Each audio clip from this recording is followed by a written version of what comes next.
မင်္ဂလာပါရှင်ခရစ်စတယ်ကိုကောင်းကပြန်လဲကြိုဆိုလိုက်ပါတယ်ဒီနေ့ဖတ်ပြခြင်းတဲ့ဝတ္ထုတိုလေးကတော့ဆရာမကြီးလူထုတော်အမရဲ့မန္တလေးငပိချက်ဆိုတဲ့ဝတ္ထုလေးဖြစ်ပါတယ်မူရင်းစာရေးသူတို့ဒီနေရာကနေလေးစားစွာပဲဖတ်ခွင့်ပြုဖို့ပန်ကြားပါတယ်ရှင်ကျမကအပျော်ရမ်းစာဖတ်သူတစ်ယောက်ပါစာအုပ်ကိုဖတ်မပြခင်မှာဆရာမကြီးရဲ့ကိုယ်ရေးအကျဉ်းလေးကို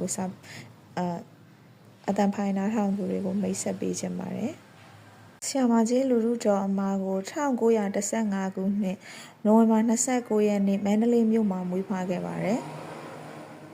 2008ခုနှစ်ဧပြီ9ရက်နေ့အသက်62နှစ်မှာမန္တလေးမြို့နေအိမ်မှာပဲကွယ်လွန်ခဲ့ပါတယ်ရှင်။ဆရာမကြီးလူထုတော်အမရဲ့နာမည်ရှိကတက်ထားတဲ့လူထုဆိုတဲ့အဓိပ္ပာယ်ကတော့ the people လို့ရည်ညွှန်းပါတယ်တဲ့။ဆရာမကြီးလူထုတော်အမကဆရာကြီးလူထုဦးလာရဲ့အမျိုးသမီးဖြစ်ပြီးတော့စာရေးဆရာညီပူလေးရဲ့မွေးသမီးခင်လည်းဖြစ်ပါတယ်။ဆရာမကြီးရဲ့ပထမဦးဆုံးဘာသာပြန်ဝတ္ထုကတော့1938ခုနှစ်မှာဘာသာပြန်ခဲ့တဲ့ Trial in Burma လို့သိရပါတယ်။ကျမကတော့ဆရာမကြီးဘာသာပြန်ဝတ္ထုတွေထဲမှာဆိုရင်အကြိုက်ဆုံးဝတ္ထုကတော့ The Rainbow ပါ Soviet Union နဲ့ဂျာမန်တို့ရဲ့စစ်ပွဲတွေကြားကရတလေးတစ်ခုကိုရေးထားတဲ့စာအုပ်ကလေးပါအဲ့ဒီစာအုပ်ကလေးကတစ်ချိန်ကကျွန်မမှာအပိုင်ရှိခဲ့ပူပါတယ်အခုပြန်ရှာကြည့်လို့တွေ့ရင်အဆင်ပြေခဲ့ရင်ကျွန်မအဲ့ဒါလေးကိုတီးတန့်ဖတ်ပြပါမယ်ရှင်โอเคကျမတို့အခုဝတ္ထုလေးကိုစပြီးတော့ဖတ်ကြမယ်เนาะမန္တလေးငပိချက်အမေနဲ့ညီအမလိုခင်နဲ့မိမိတယောက်အမေစီမပေါ်လာတာကြာလှပြီ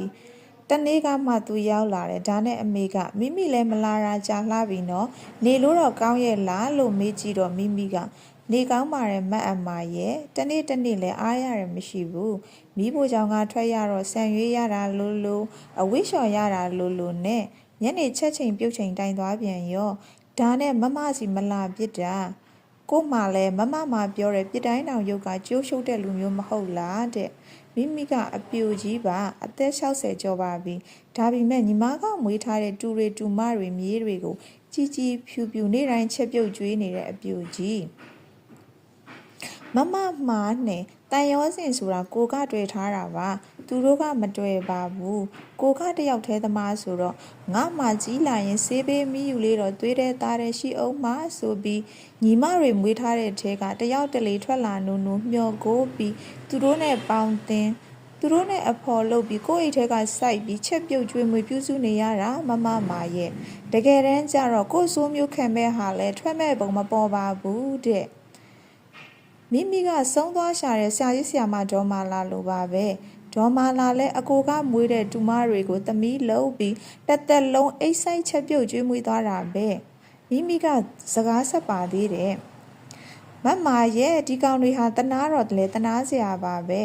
သူတို့ဘာမှမခံစားဘူးရှာဘူးကျမကခရမ်းကျင်သီးကိုမြင့်ငပီးနဲ့ငပီးချက်ချက်ကျွေးတာငပီးချက်ကမြိန်လိုက်တာဆိုပြီးခေါင်းမဖော်ဘူးစားလိုက်ကြတာ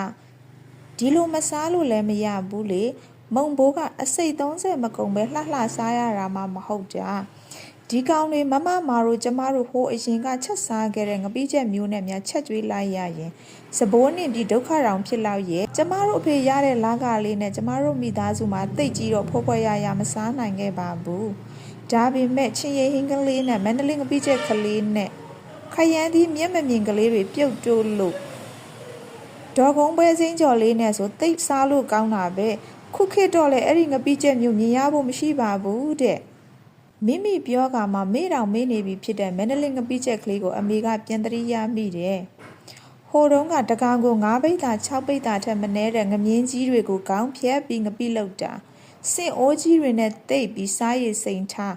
ရောင်းကန်ဒီမှာစင်အိုးတွေကဆဲပြီးခုတ်ထိရောင်းတဲ့ငမြင်းငပိတစ်ကလေး30သားဝယ်ရင်ချက်လောက်တဲ့ဝမ်းပြင်းသားဆိုအစီတွေနဲ့ဝင်းလို့ငပိတစ်ကလည်းမှုေးနေတာဈေးကတပိတ်သားမှ4ချက်5ချက်ရဲ့အဲ့ဒီငပိကိုပစွန်ငင်ကလေးဖဲ့ထည့်ပြီးခင်းကျင်သီးနဲ့ငရုတ်သီးစိမ့်နဲ့ချက်နနမြင်ကျက်သွမိတ်ကလေးအုပ်ပြီးအရေးကလေးနဲ့ချက်တာလေငပိချက်ဆိုပေမဲ့ငပိကလည်းကောင်းပစွန်ငင်ကလည်းချိုတော့ငပိချက်ငန်းပုံချိုပုံကပါဇက်တဲ့သိအဆင်ပြေတာပေါ့ အောက်အရက်ကစားတဲ့ငပိရေကိုအမေတို့အညာသူတွေကတိတ်မစားတတ်ဘူးဟိုတုန်းကပဇွန်ကင်ဆိုတာပဇွန်တုပ်တွေကိုအမိစားကလေးချမ်းအခွန်တွေခွာခေါင်းတွေဖြုတ်ပြီးအသားကြီးကိုဝါးရစို့နှစ်ချောင်းနဲ့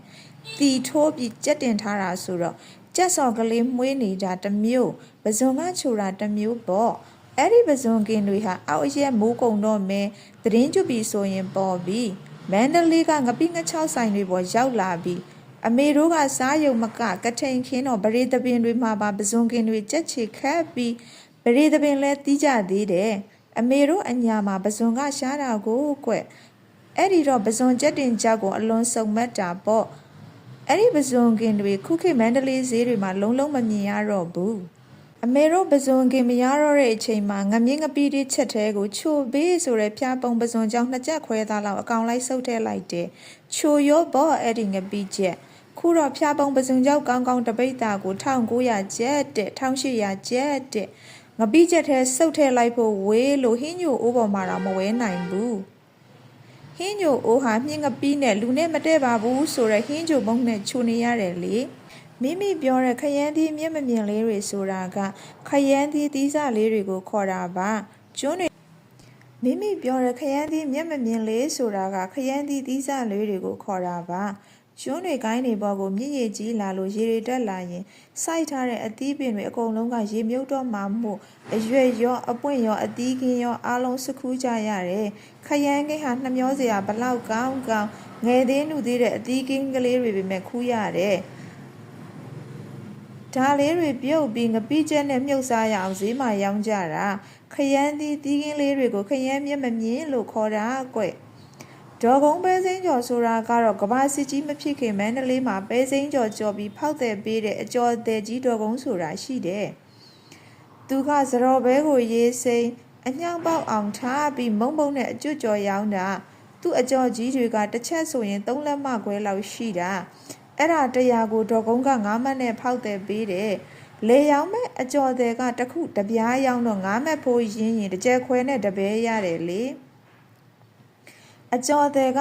ဒေါ်ကုန်းပဲစိမ်းကျော်လို့ပါဇက်ကအော်ရောင်းတာဝယ်ပြီးတန်ပုံးနဲ့ဘာနဲ့ထည့်ထားရင်ရက်ကြလဲခဲနဲ့ကျွတ်ရွနေတာပဲဒါကြောင့်ဘော်ရာဆောင်နေတဲ့ကလေးတွေစီကိုအိမ်တွေကဒီပဲစိမ်းကျော်20အစိတ်ဖိုးဝယ်ပြီးပုံးနဲ့ထည့်ပို့ပေးတတ်ကြတယ်မိမိပြောမှဒေါ်ကုန်းပဲစိမ်းကျော်ကိုတတိယပြီးပဇွန်ကင်စင်းနဲ့မြင့်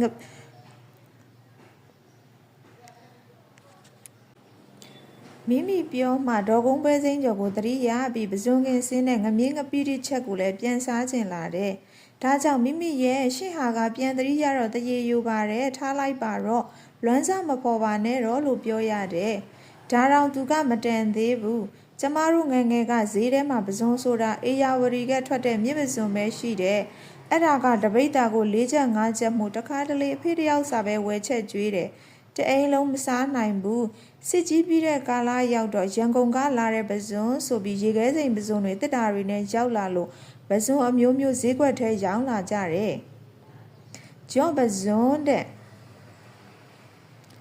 ကြားပဇွန်တဲ့စတ်ထုတ်တဲ့အဲ့ဒါပဇွန်ကြော်ကလေးတွေတပိတ်တာကို6ကျပ်လောက်ကစပြီးရောင်းလာတာ200ဈေးလောက်အထိဈေးထဲမှာမြင်ရသေးတယ်အဲ့ဒီနောက်တော့လုံးဝမမြင်ရတော့ဘူးမြစ်ပဇွန်ကတော့ကနေ့ဈေးတပိတ်တာကို1200 1500ကျပ်ဈေးတဲ့ကျမတို့လိုဟာတွေကထမင်းပွဲမှာပဇွန်စောမနေနိုင်ပါဘူးမမမာရဲ့တဲ့သူကပဇွန်စကားပြောလာပြန်တယ်ပါဇက်ဆိုတာကလည်းအခက်သားစားနေကြမစားရတော့ဆိုရင်ရှာကလွဲနေထင်ပါရဲ့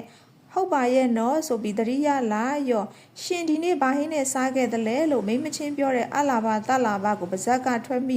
မင်းပြီးတော့အောင်မလို့မေးလိုက်မိရင်မမမာကစပြန်ဗလားဆိုပြီးရှာရှာပါပါဝဲချမ်းစားရတာတွေသူကဇက်ဆွန်ခင်းလိုက်အောင်မဲ့ဒါကြောင့်စကားစားပြတ်အောင်လို့ကပိုင်မှာယဟန္တာပေါ်နေတဲ့မိမိရောက်သေးသလားလို့မေးလိုက်တော့မရောက်နိုင်ပါဘူးမမမာရဲ့ပေါ်တဲ့ယဟန္တာကကျမတို့ကိုဝိဒုက္ခတွေကကယ်နိုင်မယ်ဆိုလဲအကောင်းသာခုတော့သွားစရာလဲကားမရှိပါဘူးသူများစီကတဆင့်ပဲနားထောင်လိုက်တော့မယ်လို့ပြောပြီးထမင်းချက်ချိန်တိုင်လို့နှုတ်ဆက်ပြီးပြန်ပါလေရောကပိုင်မှာယဟန္တာပေါ်နေတဲ့မိမိရောက်သေးလားလို့မေးလိုက်တော့မရောက်နိုင်ပါဘူးမမမာရဲ့ ပေါ်တဲ့ယဟန္တာကကျမတို့ဝိဒုက္ခတွေကဲနိုင်မယ်ဆိုလဲကောင်းတာအခုတော့သွားစရာကားလည်းမရှိပါဘူးသူများစီကတဆင့်ပဲနားထောင်လိုက်တော့မယ်လို့ပြောပြီးထမင်းချက်ချိန်တိုင်းလို့တဲ့နှုတ်ဆက်ပြီးပြန်ပါလေရောဒီဝိထုလေးက1994ခုနှစ်ဩဂုတ်လကလျာမဂ္ဂဇင်းအမှတ်144မှာပထမဦးဆုံးချိန်ဖော်ပြခြင်းခံခဲ့ရပါတယ်တဲ့အားလုံးကိုကျေးဇူးတင်ပါတယ်ရှင်ဘေးဒဏ်လေးဆူညံတာနှောက်ယှက်ဖြစ်ခဲ့ရင်တောင်းပန်ပါတယ်ကြိုးစားနားထောင်ပေးတဲ့ဒုတိယချင်းစီတိုင်းကိုကျေးဇူးထူးတင်ရှိပါတယ်ရှင်ကျွန်မခရစ်စတယ်ကိုပါ